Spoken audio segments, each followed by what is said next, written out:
আসসালামু আলাইকুম। Petticoat cutting এবং সেলাই এত সহজ, আপনারা এই ভিডিওটি দেখলেই বুঝতে পারবেন।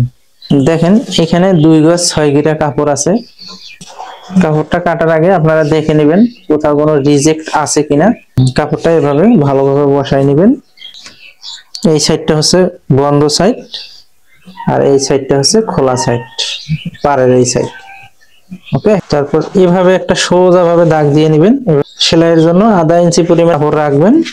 এখানে আমি মাপটা আগে নিয়ে রাখছি। পেটিকোটের লম্বা 38, কোমর হচ্ছে 29। এটা হচ্ছে গায়ের মাপ। গায়ের থেকে কোনো মাপ নিলে ওই মাপের থেকে লুজ দিতে হয়। যেহেতু এটা পেটিকোট, এখানে আমি লুজ দেবো 6 ইঞ্চি।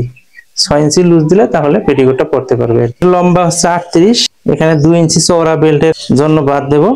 এইভাবে লম্বা নেবো 38, লম্বা এখানে একটা দাগ দেবো। 2 ইঞ্চি বাদ দিয়ে লম্বার মাপটা নেবো 38। এভাবে একটা দাগ দিয়ে নেবো। নিচের চওড়া ভাঁজ দেওয়ার জন্য 1 ইঞ্চি কাপড়। সাইড থেকে যে কাপড়টা বের হয়েছে এখানে, এটার থেকে নেব আমি বেল্ট। এই পারগুলি আপনারা অবশ্যই কেটে নেবেন, নাহলে পরবর্তীতে এই পারগুলোর সমস্যা হয়। পেটিকোটের কোমরের মাপ হচ্ছে 29, যেহেতু গায়ের মাপ আমি 6 ইঞ্চি লুজ দিয়ে নেব। 6 ইঞ্চি লুজ দিলে হচ্ছে 35 ইঞ্চি।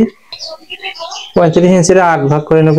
8 ভাগ করলে 4.5 ইঞ্চির থেকে একটু কম হয়, কিন্তু 4.5 ইঞ্চি নেব। আর সেলাইয়ের জন্য এইখানে আধা ইঞ্চি, আবার এই সাইডে আধা ইঞ্চি, টোটাল 2 সাইডের জন্য 1 ইঞ্চি সেলাইয়ের জন্য কাপড় নেব। ঠিক এই সাইডেও 8 ভাগের 1 ভাগ নেব। হাফ ইঞ্চি সেলাইয়ের জন্য কাপড় রাখবো, যেহেতু এটা বন্ধ সাইড, শুধু হাফ ইঞ্চি রাখলেই হবে। এভাবে একটা দাগ টেনে নেব। এই মেজারমেন্টের পেটিকোট 2 গজ কাপড় হলেও হবে। ওই ক্ষেত্রে সাইড থেকে বেল্ট বের করে নিতে হবে, যেহেতু এটা 2 গজ 6 গিরা কাপড়, এই জন্য এটার বাড়তি কাপড় থেকে বেল্ট বের করে নেব। লম্বার মাপটা এইভাবে 2 ইঞ্চি কাপড় বাদ দিয়ে সোজা এভাবে ধরবেন, ধরে এইভাবে আপনার দাগ দিয়ে নেবেন, তাহলে নিচের রাউন্ডটা সমান থাকবে।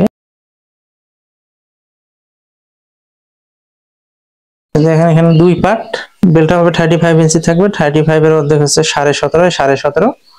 আর সেলাইয়ের জন্য রাখবো 2 ইঞ্চি, এই সাইডে 1 ইঞ্চি আর এই সাইডে 1 ইঞ্চি, টোটাল আমি 2 ইঞ্চি রাখবো। এভাবে কেটে নেব, 2 ভাগ করে নেব।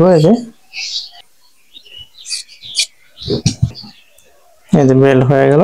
আর এই কাপড়টা এখান থেকে আমি ফিতার কাপড় বের করব। সেলাই করার সময় আপনারা দেখে নেবেন, এটা হলো ওরপ সাইড মানে তেরছা সাইড, আর এইটা হলো সোজা সাইড। আর এটা বোঝার জন্য একটা চিহ্ন দিয়ে নেব। ডাবল লেয়ারের এই চওড়া পাটটা হবে মাঝখানে, সিঙ্গেল চিকন পাটটা হবে এই সাইডে। এই সাইডে একটা আর এই সাইডে আরেকটা। ওরপ সাইডটা বোঝার জন্য আমি এই চিহ্ন দিয়ে নিছি। এই যে দেখেন, এই যে এটা এখানে ওরপ সাইড বলতে আমি এই তেরছা সাইডটা বোঝাচ্ছি। এখানে পেটিকোট কাটার সময় এক সাইডে থাকবে এরকম তেরছা সাইড, আর এক সাইডে থাকবে এরকম স্ট্রেট। এই দেখেন, এটা হলো স্ট্রেট সাইড। টাক দিয়ে নেব। আর এখানে সুন্দরভাবে আলতো ভাবে ধরবেন, কোনোটা টানা যাবে না। দেখেন, এক পাশে জোড়া দিয়ে নিলাম, আর একটা হচ্ছে এই পাশে জোড়া দিয়ে নেবো। এই যে দেখেন, 3 পার্ট হবে। দেখেন, 1 পার্ট, 2 পার্ট, 3 পার্ট। মাঝখানের পার্টটা হচ্ছে চওড়া, আর 2 সাইডে হচ্ছে চিকন পার্ট। এই সাইডে 3 পার্ট থাকবে, আর আরেক সাইডে থাকবে 3 পার্ট, টোটাল 6 পার্ট। আলতো করে ধরবেন। দুই কাপড়ের কোনো কাপড়ই টানা যাবে না, সুন্দরভাবে এভাবে ধরবেন। আর সেলাইয়ের স্পেসটা রাখবেন আধা ইঞ্চির থেকে একটু কম। দেখেন, এখানে 3 পার্ট হয়ে গেল, 1 পার্ট, 2 পার্ট, 3 পার্ট। এই যে মাঝখানে চওড়া সাইড, 2 সাইডে হবে এই চিকন সাইড। ওরপ সাইড বলতে তেরছা সাইডটা এই যে দেখেন একসাথে মিলাই নেব। এই যে আমি চিহ্ন দিয়ে রাখছি, এটা তেরছা সাইড। এই যে জয়েন্ট দিয়ে নেব, এইভাবে এভাবে টাক দিয়ে নেবেন। তবে সুন্দরভাবে আলতো করে ধরবেন, কোনো কাপড় টানা যাবে না। আর সেলাইয়ের স্পেস রাখবেন হাফ ইঞ্চির থেকে একটু কম। এই জয়েন্টটা দিয়ে নেব এই সাইডে, মাঝখানে থাকবে চওড়া পার্ট। ওকে, 1 2 3 পার্ট, আর এখানে আছে 3 পার্ট, এই টোটাল 6 পার্ট। কাটিং করার সময় আমি 8 ভাগ করে নিয়েছিলাম, কি জন্য? যে মাঝখানে যে চওড়া পার্টটা আছে এখানে হলো ডাবল পার্ট, আর এই সাইডে আর এই সাইডে হচ্ছে সিঙ্গেল পার্টটা। তাহলে 1 পার্ট, 2 পার্ট, 3 পার্ট, 4 পার্ট। এখান থেকে 1 পার্ট, এখান থেকে 2 পার্ট এখানে জয়েন্ট দিয়ে নেব এইভাবে। এই যে দেখেন, সবগুলো পার্ট আমি জোড়া দিয়ে নিয়ে নিছি। বেলটা লাগানোর জন্য এভাবে ভাঁজ করে নেব। এই সাইডটাও এভাবে ভাঁজ করে নেব। বেলটা এভাবে আটকায় নেব এক সাইড।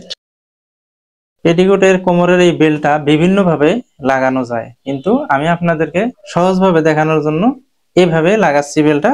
দেখেন, ব্যাক স্টিচ দিয়ে নেবেন, এভাবে ধরবেন। দেখেন বেল্টের এক সাইড লাগানো শেষ।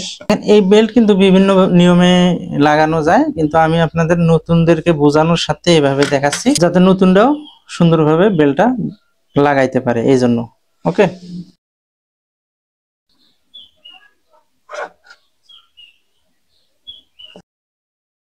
দেখেন দুই সাইড এভাবে আটকায় নেবেন। ওকে, এভাবে একটা সেলাই দিয়ে নেবেন, এই যে এভাবে।